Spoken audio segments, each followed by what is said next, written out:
So I would dare say that thanks to the Toronto Film Festival and Telluride, we are starting to get a little sense of the Oscar picture. Yeah, right? Yeah, I think so. First Man, interestingly, was at Telluride. Yeah. Interestingly, Moonlight director Barry Jenkins, notoriously director person associated with Telluride, years and years. Moonlight Telluride. His new film, the James Baldwin film. Not at Telluride. I think it's interesting that, but it will be what, Toronto, or I guess Toronto. Yeah. I think it's what's fascinating to me is that this is shaping up to be the Damien Chazelle and Barry Jenkins show again, right? But you got to wonder. I'm like, why is that movie not at Telluride? That's his place. Spot. Yeah. But I think it's interesting. After they're good friends and they love each other and they love each other's movies, and here we have it again, and both of those movies just look tremendous to me. They both look absolutely tremendous. And that's what I thought. I thought to myself, well, maybe that might be why. Maybe, Barry or somebody just like, you know what, I don't want to do that. Yeah. I don't want to be ever like directly in competition, with him. I'll go over here. You go over there, and then if it does, wind its way down to that moment again, that notorious moment again, well, then it'll just be the one time. Yeah. Yep. But a lot of other good stuff. The Favorite getting some good heat, and Green Book is looking really, really interesting too. Oh, yeah. That's so there are a lot of movies in the mix, and then a few other things that look like they're going to be kind of dark horses that'll pop up. A lot of biggish movies. Yeah. But movies should be biggish. They should be. But even Telluride. Telluride is sort of notorious for smallish movies. Yeah. Moonlight. But this year, first small. Man. No, First Man is pretty huge, and then White Boy Rick. Yeah. Which looks really interesting. I saw that trailer lately. Matthew McConaughey going gritty again, and I remember that story. I like it when he uglies himself up. Yeah. I like ugly McConaughey. Yeah. Always a better performance. It is when he lets go of his looks and his body, and he just kind of pours himself into a part. It's all good. Well, let's dive into it. We got a whole big old pile of anime to plumb through real quickly here, so I'm going to waste no time on it. From the good people at Right Stuff, right out of the gate.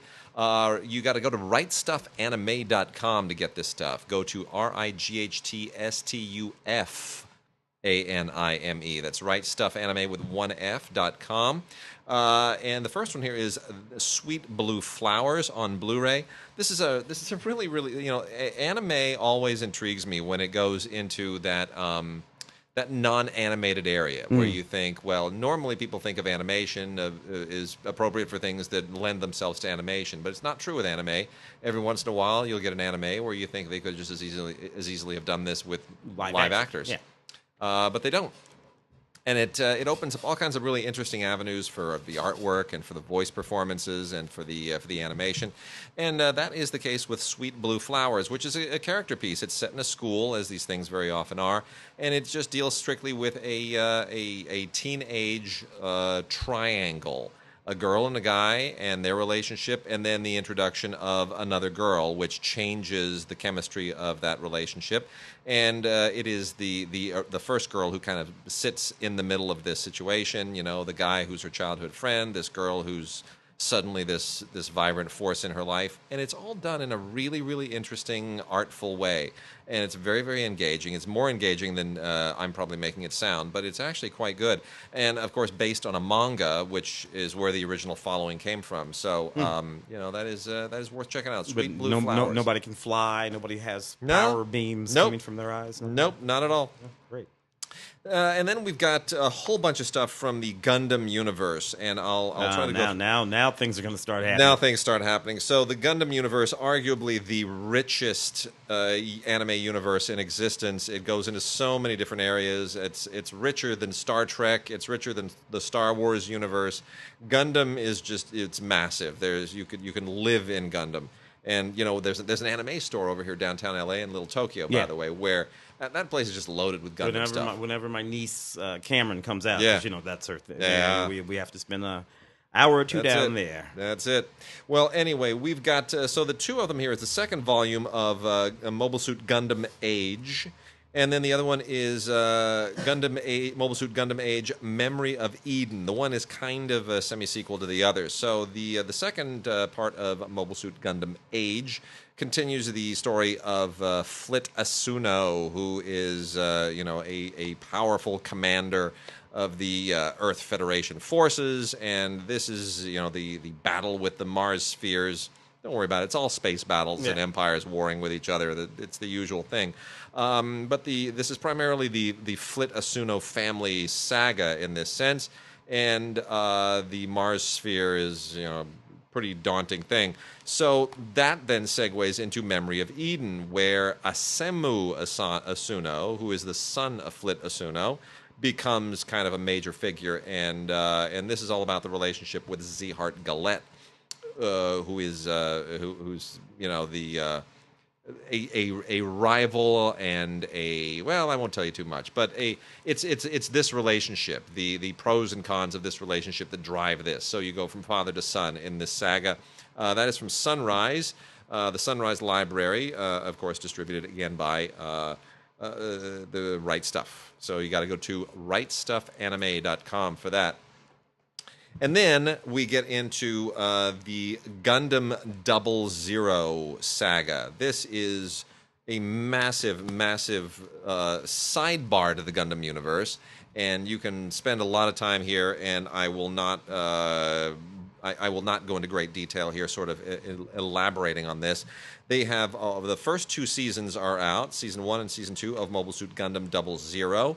And this all takes place in the year 2307, centering on the crisis of having depleted all of our fossil fuels. I'm not sure they're going to last till 2307, to be honest.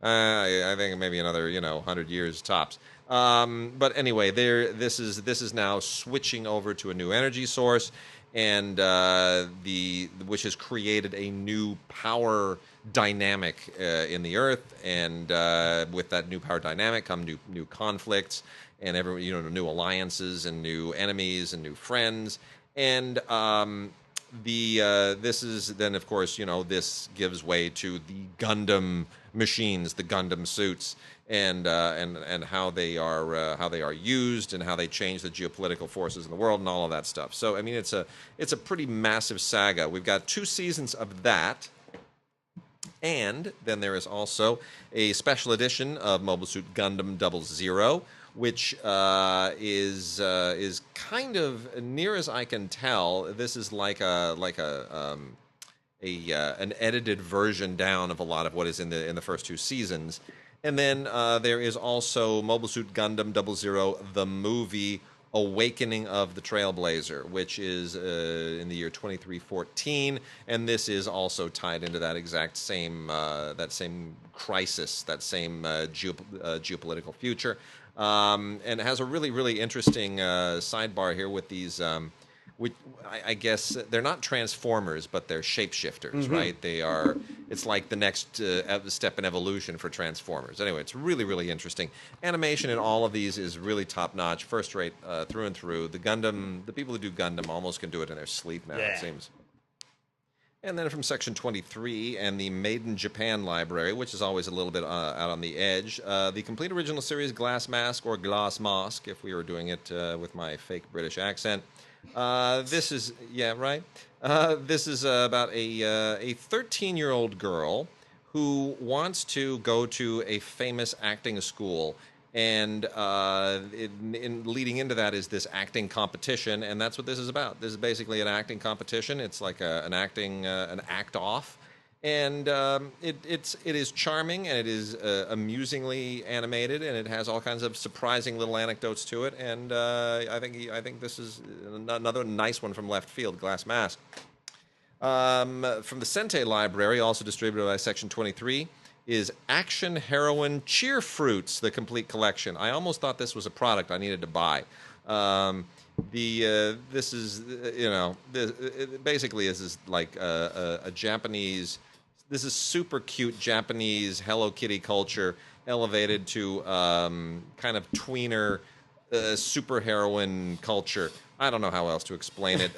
It's just little girls who are learning to be heroines in the most adorable and odd way possible.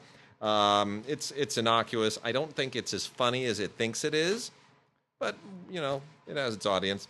Vatican Miracle Examiner, the complete collection. Really, really great artwork here. I think there's some CGI that even goes into this.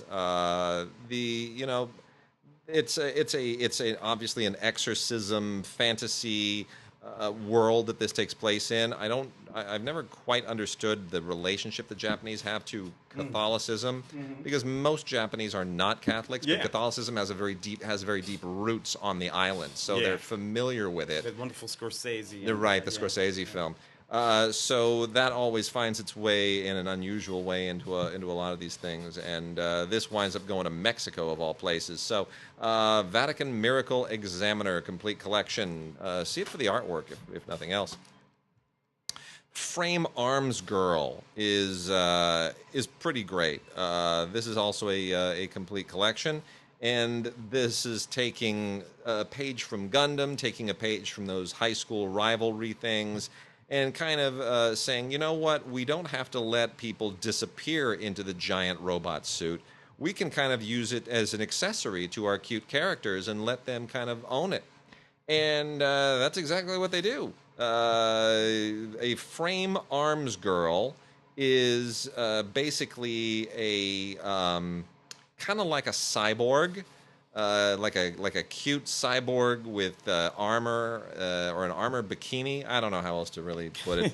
It is what it is. It's a cool idea, and it's a new idea in anime, and this has a lot of humor in it, and it's a lot of cute characters and good characterizations, and I can be down with that. And then lastly, from the Funimation people, they actually, believe it or not, went and made live-action Assassination classroom stuff. This is so freaking weird. The anime versions of this are weird. The animated stuff is weird. Putting this to live action with CGI is just even more weird. I don't even know how to process this. This is Assassination Classroom, the movies, plural, the movies. Also comes with Funimation's own proprietary digital copy, otherwise a Blu-ray and DVD combo set. Look, this whole the big yellow alien teacher thing, and this is just all a little bit too far out for me. If you love Assassination Classroom, you can't get enough of it. I can totally relate, but otherwise that just should never be live action. That should barely be animated. Some of the best animation that I'm talking about this week is in Planetarian, which includes the OVAs and the movie. The OVAs, of course, are the stuff designed for television, not originally seen on television. And this is about an abandoned robot who is sitting around in this abandoned planetarium, waiting for years and years and years to kind of have a sense of purpose. And finally, there's this character named Junker, who, appropriately enough, by the name of the name Junker, is kind of an intergalactic garbage person, sanitation person, and now he and this female robot need to sort of give each other a sense of purpose. It's kind of interesting. It's derivative of a lot of different movies, but it's really, really well animated. And then Black Clover, Season 1, Part 1. If you haven't followed this, it's pretty good. It's also a magical other world, and it's about two orphans who are aspiring to become a wizard king of this other world. And, it's pretty straightforward Joseph Campbell stuff. Classroom of the Elite, the complete series. One of those school things, again, takes place in the Tokyo Metropolitan Advanced Nurturing High School, where Japan's future will reside in being able to take the best and brightest of the kids and kind of somehow manufacture them into the next generation. And this is all about the politics of being the best in the best school of the best.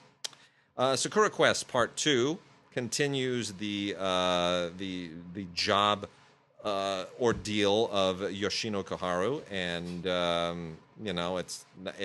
don't find it all that interesting, but that also has a bit of a following. For some reason, I think it's based on a manga. The last few here have some really, really interesting stuff in them. Eureka 7 High Evolution 1 movie. Now, I'm going to say that again. Eureka 7 High, H-I, hyphen, Evolution 1 movie. I am also a little bit vague on why the title. I'm not good at deciphering the titles of these things. But in any case, this is a really nice set. Comes with a film strip and a two-sided card that you can use to kind of look at the film strip. And this is a really cool special edition set.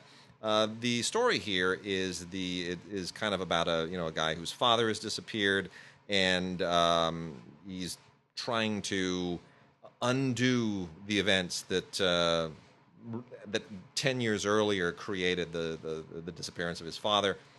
There are some interesting kind of soapy tangents to that, but that's basically the story.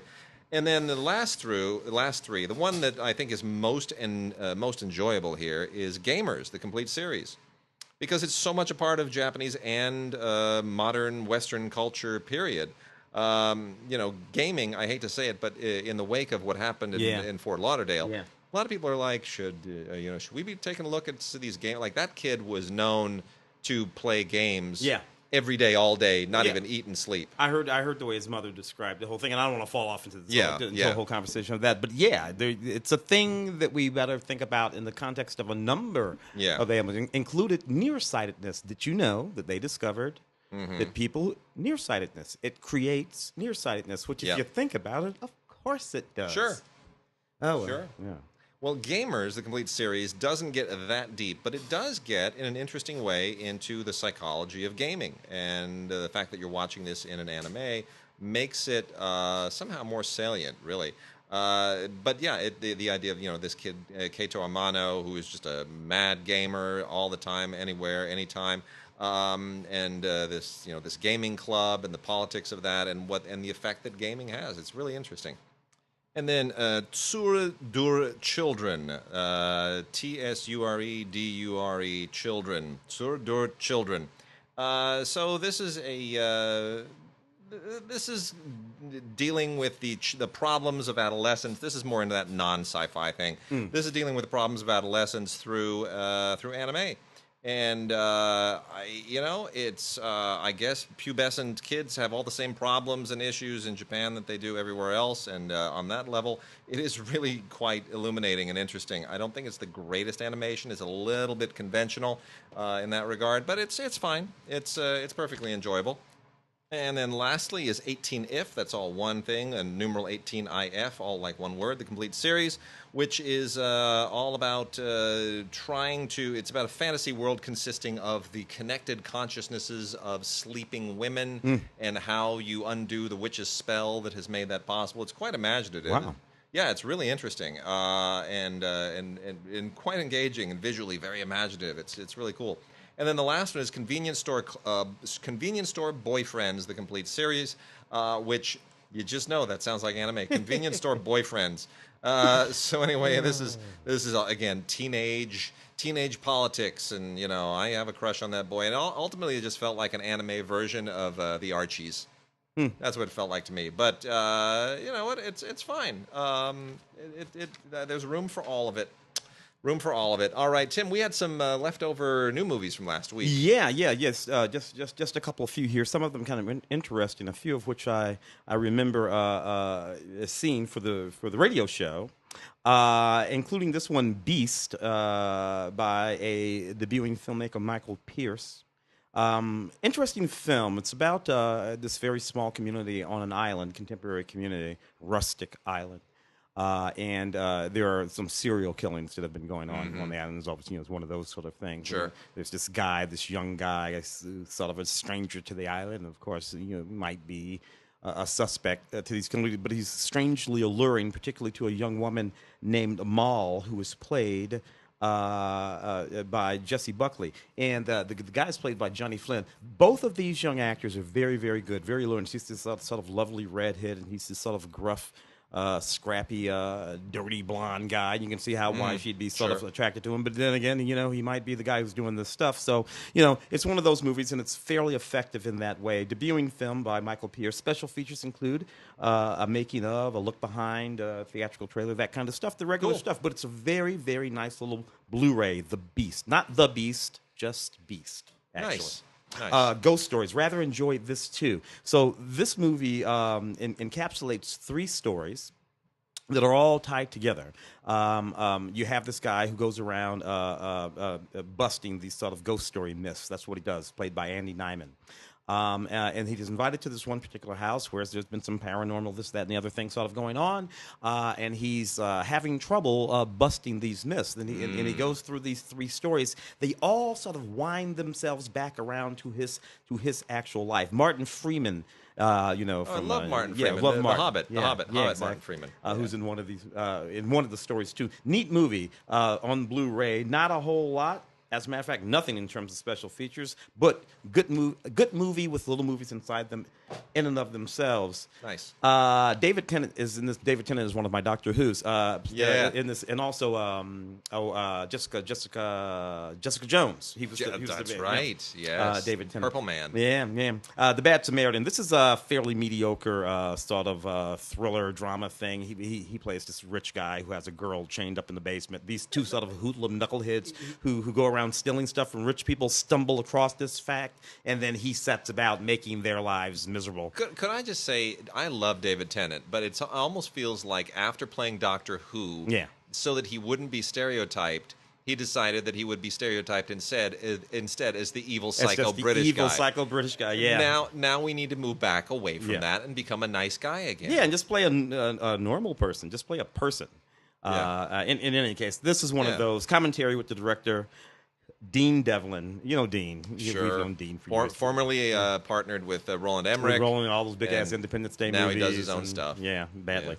First Reformed. It's funny, I'm talking about Dean Devlin over here. This is a Paul Schrader film. Paul Schrader, who I think was, for a while there, a real icon of mine, at least in terms of writing. Sure. Never so much as a director. Gone off the rails a little bit in recent years. Yeah. Well, this is fairly interesting. Ethan Hawke, Amanda Seyfried, based on loosely a true story about a true place anyway. This church, which in upstate New York was a church that was a stop on the Underground Railroad before slaves would go into Canada. Now that part of the story is true. The part of the story that has to do with this parish pastor. And his turmoil over what he has to do in terms of counseling the husband of a young pregnant parishioner, played by Seyfried. All of that sort of made up and not terribly interesting to me. There is this thing going on, though, that has to do with Cedric the Entertainer in the movie, who's actually using his real name in this film. I think it's the first time I've seen him billed as anything other than Cedric the Entertainer, who's like a black congregant at this church. And what they're trying to do in order to get the money from this company to buy the church and restore it, because it is this historical thing. There's this whole storyline that has to do with that. Extremely interesting. This is one of those situations where they should have moved the B storyline, where Paul should have moved this B storyline up front. But of course, he has to get involved in the sort of seedy, and that it's going to involve that priest and that pretty girl and that kind of stuff. But and thus he missed the story. Anyway, special features include an audio commentary with director Paul Schrader and a few other things. First Reformed. And those are the last of the new movies. All right, and some foreign language stuff, and then we will dive into a big old pile of documentaries. Right at the top, we love the people at Cohen Media, and not just because they pay us to do audio commentaries on occasion, but they just have a really great library. So I've got to highly recommend this. Godard, Mon Amour. This is the latest film by Michel Hazanavicius, the writer-director of the OSS 117 films, and, of course, the Oscar-winning director of The Artist, who, by the way, good friend of mine, who Tim knows as well, who facilitated my trip to Jordan last year, he is on the set right now of the new Hazanavicius film. Oh, really? Yes, along with Omar Sy, who is the star of it, and I can't say anything about it, but the plot blew my mind. Yeah. And here I thought he was doing another OSS 117 film, which I guess is next. Oh, okay. But this new film sounds amazing, like really, really amazing. Anyway, just got a text from him yesterday. So funny. He's on set over there. So Godard, Mon Amour is probably going to be more of interest to people who are a little bit nerdy about French New Age or New Wave filmmaking, especially Godard's movies. Yeah. But Which some people don't like. I like that. Yeah. You're not a fan, blah, blah, blah. Well, you know, I have a love-hate relationship with Godard, and so what this is basically about is the making of a particular Godard film early in his career, and how that intersected. Well, it's his relationship with the woman who would then become his wife, and how this intersects with the political protests that are going on, and when Godard formed this filmmaking, this political collective, and all of these events in Godard's life at this point in the late 1960s are all satirized in this film, which stars Louis Garrel as Godard, and he is brilliant because he captures Godard's look, his cadence, his eccentricity, his kind of weird lisp. He gets it all. He gets it all right. Yeah, he gets it just perfectly right. And it's just, if you know anything about Godard during this period and his films and his activities, and how he just tried so hard to be one with the kids in their political protests. But he was too old. He was too old. And he was older than Truffaut. He was older than the actual New Wavers. Oh yeah, but it's also because he was trying so hard to be hip that he wasn't. Yeah, and they could see it, but he couldn't. It's like the creepy old guy at a party, right? We all knew that when we were 18, 19, and there was somebody threw a party, and you go to the party, and you're like, "Who's that 45-year-old guy in the corner who's like just trying to be like, why isn't he in bed? Doesn't he have to go to work in the morning? Why isn't it a party with much older people? Yeah, not here. But not here. And all of that awkwardness is so great. It really is. It's just I just thought it was great. In any case, the woman here is Anne Viameski, who actually did become Godard's wife and was an actress for a moment, and she wrote a book called 1 Year After, which is all about this stuff, and this is based on her book with a great deal of embellishment by Azanavicius, of course. But it's a terrific Blu-ray. It's a really entertaining movie, and it even has a little featurette on it. So Joe also in that movie, who was of course in The Artist. Yeah. It's just all fantastic. From Criterion is Memories of Underdevelopment. Another one of these little gems that Criterion just unearths from 1968, pretty much the same period as that Godard film was representing, is this fascinating movie by Tomás Gutiérrez Alea. This Cuban film, this is a Cuban filmmaker, Alea is, and this is all about an event that happens in the wake of the Bay of Pigs invasion, and really kind of it's a sort of a fascinating, I don't want to call it, it's not magical realism, but it's a certain kind of realism. It feels, I don't know, maybe Battle of Algiers. Yeah. It's not verite. Yeah. And I'm not quite sure what I wouldn't call it socialist realism. No. Although maybe because that film was produced by the Cuban Institute. Yes. So a little bit of it shares some things with socialist realism. The Cuban State Film Institute or something like that. Yeah. Well, anyway, not propaganda proper. It was made at a point in time when Cuba didn't quite have a complete handle on all this stuff yet. So there's something very fascinating and raw and insightful about this, and it's a really, really interesting. Anyway, it comes tons and tons of extras here, including a 2008 documentary all about the life and career of Tomás Gutiérrez Alea, which is really, really important, and pieces of these interviews that they did with one of the actors and the editor for the Academy Visual History Program collection just a couple of years ago. So very, very interesting. And then we also have a couple from the Arrow Academy line of Arrow, which is always their artier stuff. The first one is a classic Japanese action film called Bloody Spear at Mount Fuji. Oddly enough, there's no bloody spear and there's no Mount. No, I'm kidding. I'm kidding. This is one of those Japanese titles, unlike the anime titles, tells you exactly what this movie is about. This takes place in feudal Japan, and it's about a speared carrying servant of a samurai, and it's kind of a road trip, but it's a violent road trip, and it features an incredibly great performance by Daisuke Kato, and it's kind of, there's sort of a Buddhist undertone to it as well. There's like a despite all of the weirdness that happens here, and it's a very very unusual bit of a road trip. The people that they meet, and it gets very dark, but there is kind of a Buddhist theme to this odyssey, and it's worth checking out. And there are a ton of extras here as well. It's from 1950 or the mid 50s. This was made in 1955. 1955. Cheetah. Yeah. 1955. That's the guy that directed a film called A Fugitive from the Past. It's a great movie. Yeah. It's a really fun movie. And then this is the one that I really, really got excited about. This is Mohsen Makhmalbaf, the Poetic Trilogy, Gabe, the Silence, and the Gardener. It's absolutely wonderful. Look, the Makhmalbaf family founded Makhmalbaf House because they're all filmmakers. He, his wife, his son, his daughter. Samira Makhmalbaf, oddly enough, the daughter who made Blackboards and some other fine films, probably one of my favorite Iranian filmmakers ever. But Mohsen is the patriarch, and he started it all and has made many, many really remarkable and outstanding films. And you know what? Here you get 3 of them, and that is a gift.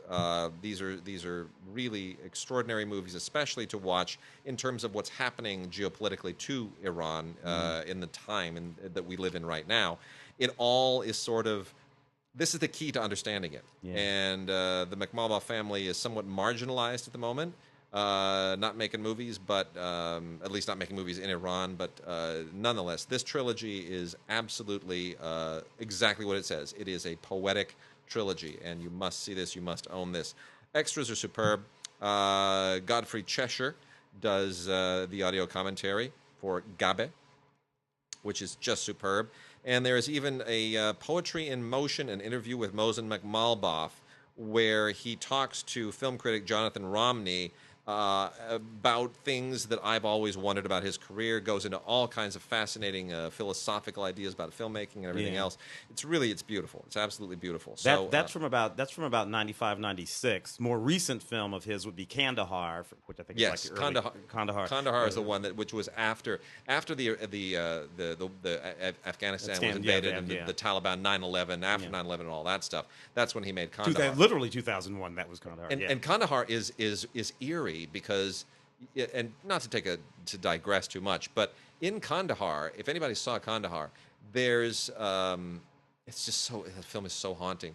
There's a character in Kandahar who is a black American who has become an expat Muslim living in Afghanistan, and the guy that plays that part is a black American expat who went to Afghanistan to live under the Taliban. Meta.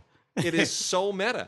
And the story of that guy, you can watch the movie and be completely enthralled. But when that guy shows up, you just go, my gosh, who is this actor? Where did they find him?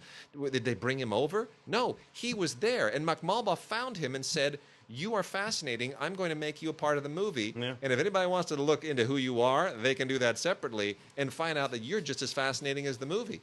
It's amazing. Makhmalbaf is really philosophically one of the most interesting. When they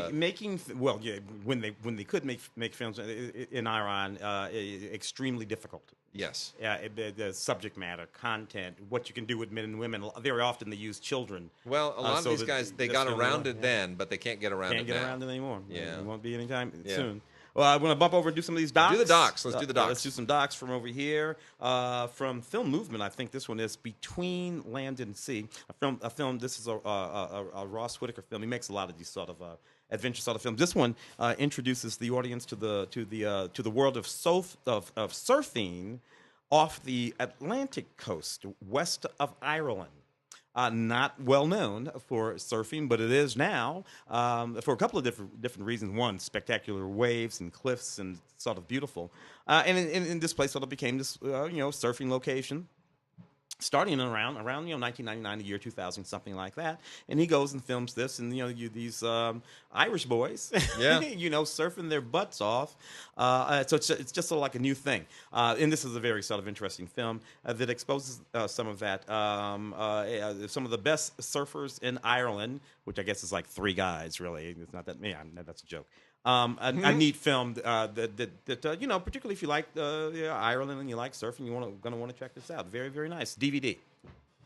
We got a doc here called "We're Still Here: Johnny Cash's Bitter Tears Revisited." This is really beautiful. It's really beautiful if you're a Johnny Cash fan, but if you're just a music fan, you will appreciate this because Johnny Cash made this concept album years and years ago with Peter Lafarge, who was like a folk artist at the time.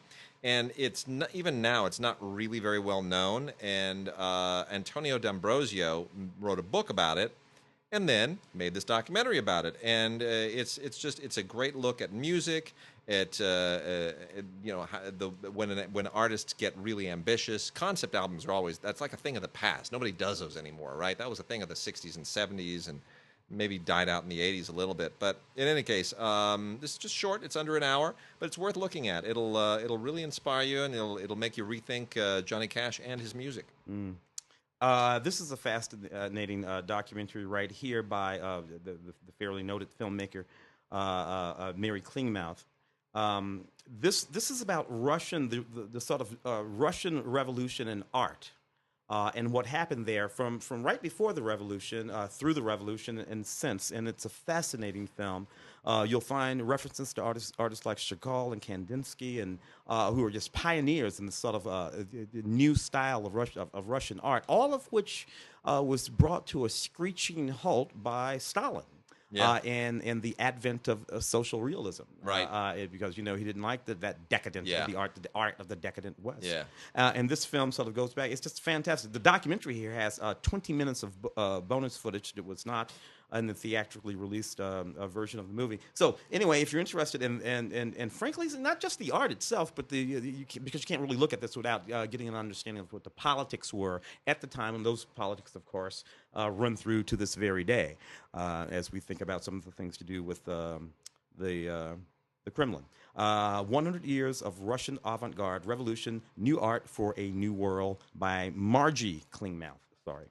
And another film by Antonio D'Ambrosio. Now, this is a full-blown feature-length documentary. It's called Let Fury Have the Hour. This is I don't want to say it's advocacy cinema. It's basically saying it's a collage of witnesses and testimonies from major artistic figures in all kinds of different media, speaking about the world, the way their art approaches certain problems, the way they see the world through their art, the way they expect their art to be perceived. It's a huge subject to wrap your arms around, and you wonder how on earth could you even sum this film up and much less take all of this footage and somehow make sense out of it, sort of find a through line. All these people are talking about different things and going in different directions, and yet he does in a really interesting way. It's a very smart documentary and particularly well edited by Antonio D'Ambrosio. It is called Let Fury Have the Hour, and I mean this goes everywhere. Chuck D and John Sayles and Louis Black. He's just Eve Ensler. Everybody shows up in this thing, and unusual people you don't expect to show up, and it's quite good. So Antonio D'Ambrosio, another fine doc. I have a documentary here called Cholesterol: The Great Bluff. It's look, this basically is a film that is suggesting that the last 35 years of science suggesting cholesterol, the two different types of cholesterol, and this gets very complicated about that, is wrong. And that cholesterol does not cause heart disease, and that the rise and fall of saturated fats and hydrogenated oils and all of these things, all of the medications that so many pharmaceutical firms have come up with to fight cholesterol, and for which they have sold billions of dollars of worth to people like my brother, that all of that has been based on a myth. And I got to tell you, it's very pointed. The arguments are coherent, generally speaking, science-based, And unless there are people who are advocating something very definitively and specifically to the opposite of this science that I don't know about yet, this feels like it might be a thing that people ought to pay attention to, or at least investigate much deeper. I'm not suggesting that anybody stop taking their cholesterol medication. Take your pill, and then watch this movie. And talk to your doctor, and maybe do some research, and talk to a different doctor, and find out what's true. At least this movie will give you some questions to ask, and then you'll find out when it's, this stuff actually matters, man. And it's not like the pharmaceutical industry, and it's not like gigantic mistakes have not been made before about all kinds of things. I'm only one of those conspiracy people. No. But documented mistakes. Documented mistakes. Sure. Sometimes we pretend like, particularly the American Western mode of medicine, is incapable of making mistakes. That's just so not true. No. And frankly, when it comes to the pharmaceutical industry, I don't put anything past them. I always try to give myself some perspective with those episodes of Star Trek where McCoy will see people where they go back in time, right? I can't remember which episode it is, but someone's about to do something. Collins, someone's about to do that. Maybe that's the one. Maybe it is City on the Edge of Forever. Someone's about to do surgery with a scalpel, and he says, "What are you, barbarians?" Stitching people together like rags. Great, fantastic. Could I just say how much I love Film Worker? Film Worker is a great. Did you see this? Oh yes. See Film Worker? Stanley. This is such a wonderful doc. And here's the thing. So I'm sure everybody by now knows that since Stanley Kubrick passed away, the gatekeepers of his career have been his wife, and his obviously, daughter. and his daughter. One daughter has became a Scientologist, and that's a whole different thing. But and his wife's brother, his longtime producer, Jan Harlan, and Leon Vitali. Who's Leon Vitali? Well, Leon Vitali is that guy who was so dynamic in Barry Lyndon playing Lord Bullington, who is amazing in Barry Lyndon. I mean, he's great. And you think, wow, this guy's amazing. Why didn't he go on to do anything else? You know why? Because after he made Barry Lyndon, he said, you know what, I could go on to be a professional actor, or I could basically just attach myself to Stanley Kubrick and just be his assistant for life. I don't know what I would have done in that case. I think I probably would have said, I'm going to be a hot actor. See you, Stanley. Thanks for the break. But he didn't. Vitali decided that being in the orbit of Stanley Kubrick and being anonymous was better than becoming famous. And, well, anyway, now he's famous for something very different. I've met Leon Vitali. And when the first round of Kubrick DVDs and Blu-rays was released in that giant set from Warner Brothers way back when, they did a big press tour. And I sat in the room with a bunch of other people, and Jan Harlan and Leon Vitali. And Vitali is the guy who is the most protective of Kubrick's legacy. And so they finally said, you know what, let's make a documentary about Vitali, because this is just really interesting. A guy who would give up a promising acting career to become a director's assistant. That is just unheard of. Granted, Kubrick's not any director. That's a position that would be coveted by a lot of people. But he's a fascinating guy. I can imagine particularly meeting Stanley in the context of making a film like Barry. Yeah. Where you're watching this filmmaker do things that have never been done in movies before. He invented, not invented, but allowed the creation of, required the creation of several high-speed lenses that are still in use today that didn't exist. F1 lenses, so that he could shoot in that candlelight. Yeah. And you're watching, a real, artist and technician and sort of scientist and sort of an alchemist at work. I can imagine that might draw me into, like, this is not ordinary. He's not. Here's the other thing too: is what you learn in this is that Vitali was not a quote unquote director's assistant in the sense that we understand it in Hollywood, where pick up my laundry, get my dry cleaning, go pick up my Dodger tickets, feed the baby. No. He was intimately involved in the filmmaking process. Yeah. He helped coach actors. He helped cast actors. He oversaw a lot of technical aspects of post-production. He was Kubrick's right-hand man. Yeah. And it's a great doc. It's a really great doc. And the doc is Film Worker, Stanley Kubrick's Unsung Assistant by Tony Ziera. Good job, Tony. Really good. From Kino Lorber, that one is. Only on DVD, not Blu-ray, but that's fine. You don't really need it on Blu-ray. RBG, which refers to Ruth Bader Ginsburg, hero icon. Not those guns you put on your shoulder to shoot the. Oh, that's an RPG. I'm RPG. sorry. Although the way Ruth writes, you might because when Ruth gets going, you and I are probably like the only two geeks on the planet who actually read the Supreme Court. Yes, because you know what? That's the only way to actually understand it, people. Yeah. And here she is, icon, an absolute. I think a feature film is queued up for her a little bit later on in the year, if I'm not mistaken. Yes. This doc is just fantastic. Yep. And I really loved it. Whether or not you like her, whether or not you agree with her, content and information is what I'm talking about here. Yeah. You know, now, do these people? Is it obvious that these people are these people admirers of Ruth Bader Ginsburg? Well, they certainly are, but they're not sycophants in any way. No. You know, they have criticisms of her too. They have a point of view, but it is not a propaganda film. It's not a puff piece. It's not. It's telling you who she is and why she's significant, and you're welcome to disagree with them. Yeah. It's not so much about her decision. It's about her. She's relevant. She is. She's how relevant she is as a human being. When Clinton put her on the court, he put her on the court because not because she was just some judge sitting somewhere that he thought would. No, she was relevant. She's a significant figure, which you'll find out later in the year when on the basis of sex opens. That's the one. That's the one. Yeah, I mean the events of her life are fascinating in and of themselves. Yeah. Some of the things that she had to overcome as a woman, as a Jewish woman, Harvard and Columbia, and just you know, because again, most of these things were happening in the 60s and 70s. There are people who have been put on the court. Thurgood Marshall is another one, who were put there not just because of their jurisprudence, but because they actually established as lawyers some kind of important legal precedent in the process. Yeah. And she is one of those. Yeah, in front of that court. Yeah. People forget that Thurgood argued in front of that court and won. Yeah. So, you know, I'll sit over there. Thank you very much. I noticed this is Rotten Tomatoes certified.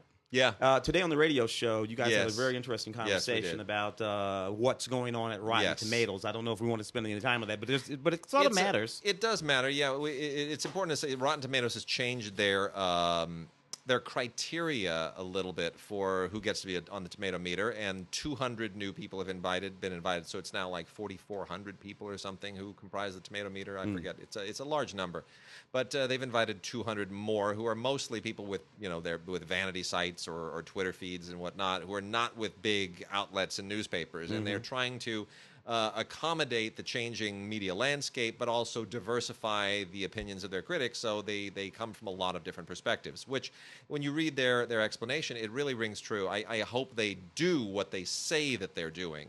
That's the question. Are they really doing it? The conversation you had, you guys, was fantastic. It was good. If you download the podcast for Film Week for today and listen to that conversation, I do think that there is a difference between a trained professional film critic, what you and I have been doing for clocking 25, 30 years now, and someone who reviews films because they watch lots of movies. True. And I think it's a very easily discernible difference. Yep. I don't know if we belong in the same place. We professionals and those who do the other thing, but I don't know. There you go. So on Blu-ray is a doc from Kino Lorber. I gotta recommend. I gotta really highly recommend this. Grace Jones, Bloodlight, and Bami. Maybe you're not a Grace Jones fan. Maybe you don't come from our generation where Grace just kind of owned a certain kind of alternative pop techno music thing in the 80s. It was her own style, and it was her own take on it, and she just owned it with the hair and the costumes, and she outshared Cher, and she just technoed Laurie Anderson, and she just had her own thing. And Grace is a significant figure, and she still is. Yeah. Saw her about 4 years ago at the Hollywood Bowl. She's got butt naked. You know what? Must be 70-something. Killed it. I was just going to... Now, here's the thing. She is 70 years old there you now. Go. She is 70. She just turned 70. And there are... Early in this doc, she's out there on stage wearing this kind of leotard thing with those legs that just go from here to Detroit. And you look at that and you go, Grace, you're looking really good. It's a good thing that they make girdles that you can put inside. I'm sure there's some kind of ribs inside that leotard kind of holding it all in because you're almost 70 and, you know, menopause will really wreak havoc on a body. But I'm glad. Later on in the doc, she just sheds it all and she's walking around buff, just showing it all. You know what? There ain't no girdle. No, that's not needed. Grace. She has a body at 70 that many women at 20 would kill for. Oh, yeah. It is, it's muscle tone, fat free, insane. Unbelievable. Wow. And now this doc is directed by Sophie Fiennes, Rafe and Joseph Fiennes' sister, who has always been an outstanding filmmaker in her own right. What Sophie does that's so smart is she just hooks herself to Grace's hip, follows her around the world, France, United States, concerts, her diet, waking up in the morning, her exercise routine, going home to Jamaica, where she is as at home as she is in aristocratic France, where her son and her extended family live. Grace is a citizen of the world. Yes. She is comfortable everywhere and anywhere. And she doesn't judge people, and it's like I fell in love with Grace Jones all over again. Oh, yeah. Unless we forget Grace Jones was a movie star, Conan movies, Boomerang, a couple of fantastic. This is not a doc, but I'll talk about it anyway. Slip out of the. That slipped out of the TV pile. Yeah, from the other day. But I do have one in my hand. We'll cover it anyway. That everyone must see. Won't You Be My Neighbor? Just absolutely fantastic film about Mr. Rogers. The doc. Will this win the Oscar? Oh, I just can't look. I mean, it seems to be the one everyone loves the most, sentimentally. And that's the thing. That's the thing that I think it has going for it. So many people of so many generations, right? Yep. They connect to this man in such a deeply. And this documentary does not shake that. I would have hated it. Yep. If this film came out and it shook my love and faith in Mr. But it doesn't. You love him more. You love him more. Yeah. There was one a few years ago. I think it was about Big Bird, or the guy who played Big Bird. Yeah. It was a lovely film. Yeah. And then all kinds of stuff, issues and stuff with that. And I'm like, crap. Yeah. I'd rather just never. Oh, you're talking about the Elmo guy. The Elmo. Oh, the Elmo. Was Elmo. There are two different docs. There's one about the guy who plays Big Bird and the guy who's Elmo. Okay, yeah. And those were like, docs. This is not. Yeah. He was every bit as. And guess what? A conservative guy, a pastor. Presbyterian. But as socially liberal as any human being that ever lived. Yeah. And when I think about some of the moments that pop up in this show, when he puts his feet in the tub of water there with the black, these sort of so subtle, so wonderful. So yes, definitely on my list for Academy Awards this year. For sure. Won't You Be My Neighbor? Got a few from PBS. We'll roll through real quickly. A bunch of DVDs and one beautiful Blu-ray. From the American Masters line is Wyeth, The Life of Andrew Wyeth. One of my favorite painters. In bold strokes.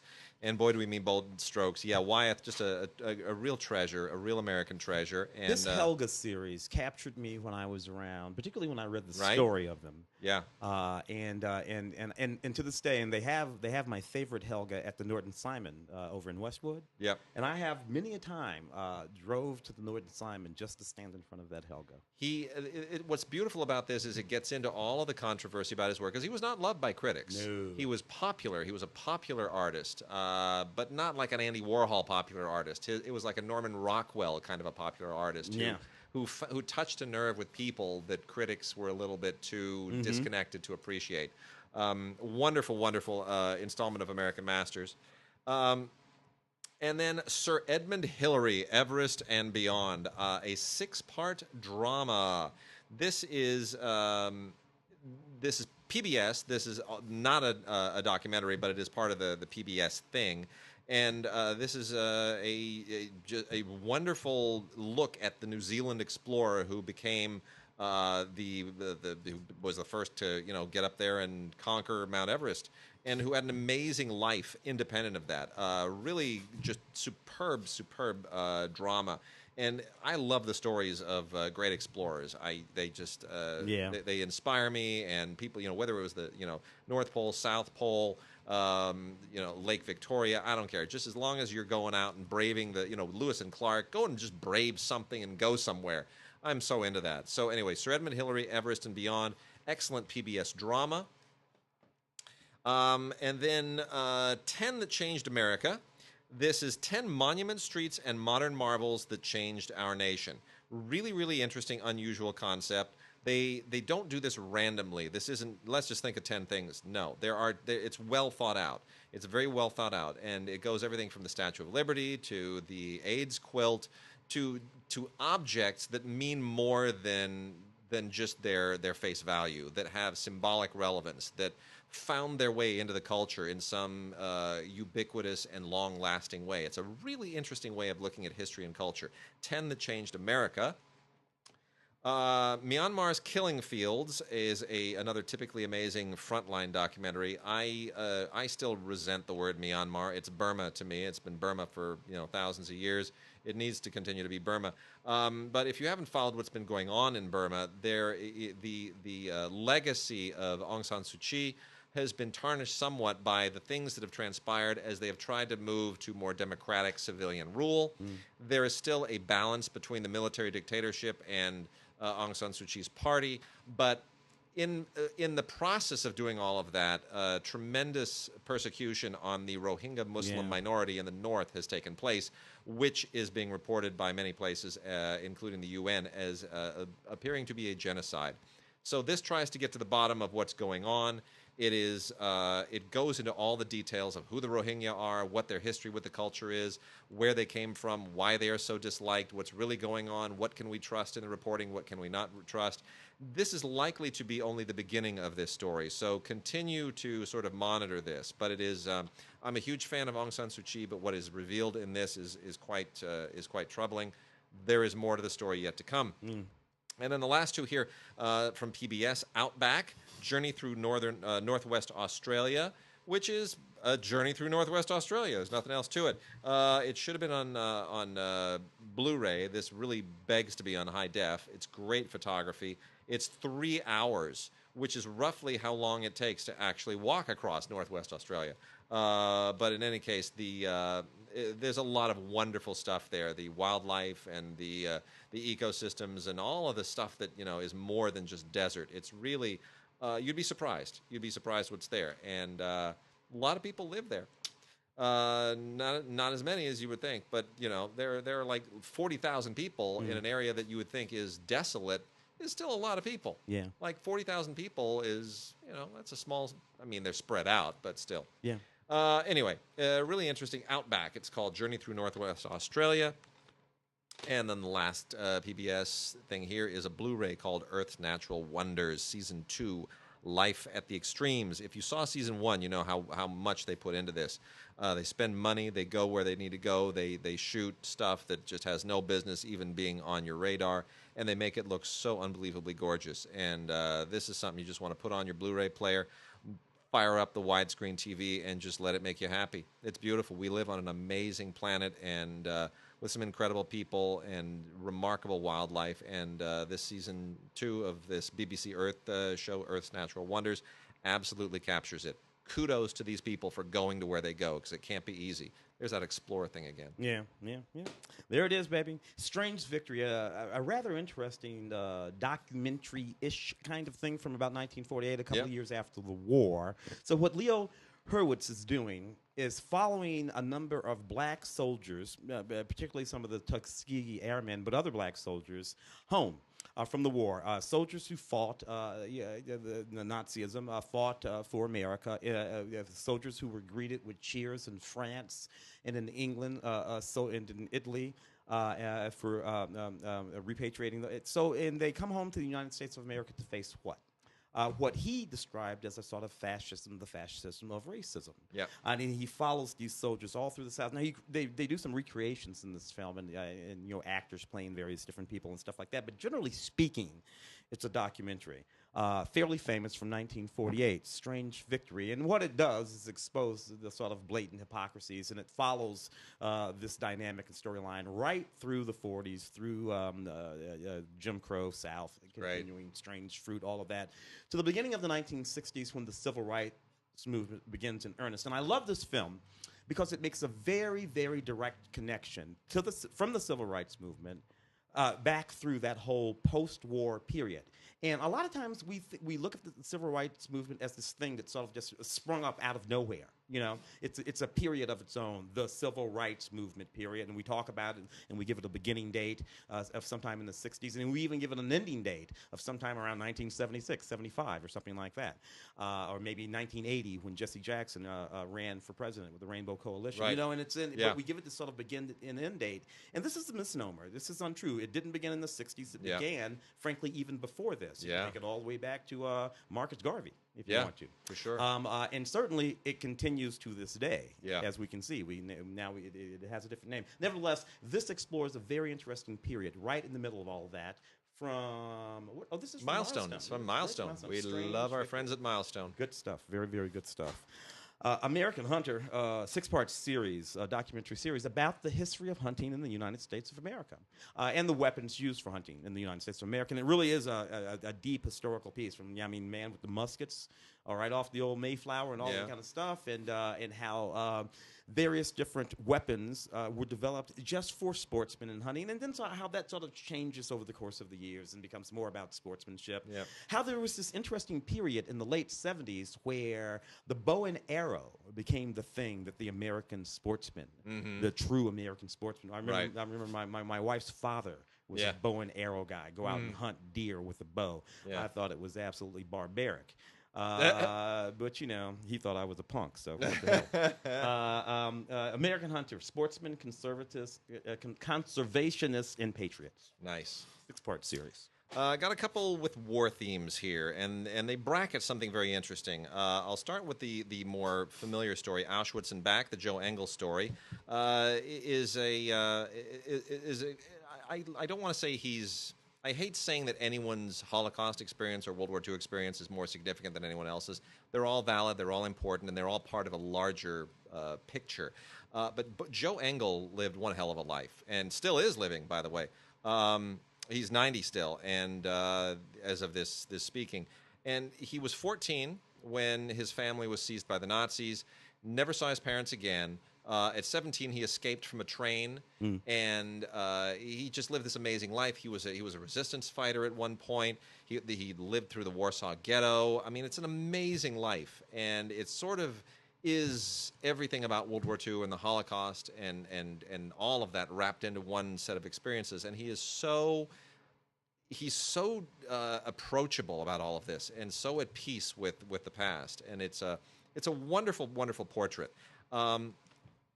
Contrasting that is World War I, the war to end all wars, or so they thought at the time. A comprehensive look at the war that shaped the 20th century. And this is from Mill Creek. There's a lot here. There have been a lot of World War I's because we're still in the centennial of the World War I period. And so there's a lot of World War I stuff being released, including the Ken Burns thing and a lot of other great stuff on PBS. There's value to all of it. I would say don't ignore any of it. All of it takes something of an interesting perspective of some kind. This I find really, really compelling. And it's 7 hours long. It's a lot to get through, but even having watched all the other hours that I've watched of all these other things, there's still stuff in here that isn't in any of the others. So I really think it's worth checking out. And of course, for those who don't know, my father was a World War I veteran, and I went and dug up my father's World War I journal the other day. Handwritten, going across the Atlantic, arriving in France, in training in Washington, D.C., all that stuff. Yeah. It's great stuff. So it's nice to have that have that there. History, family history.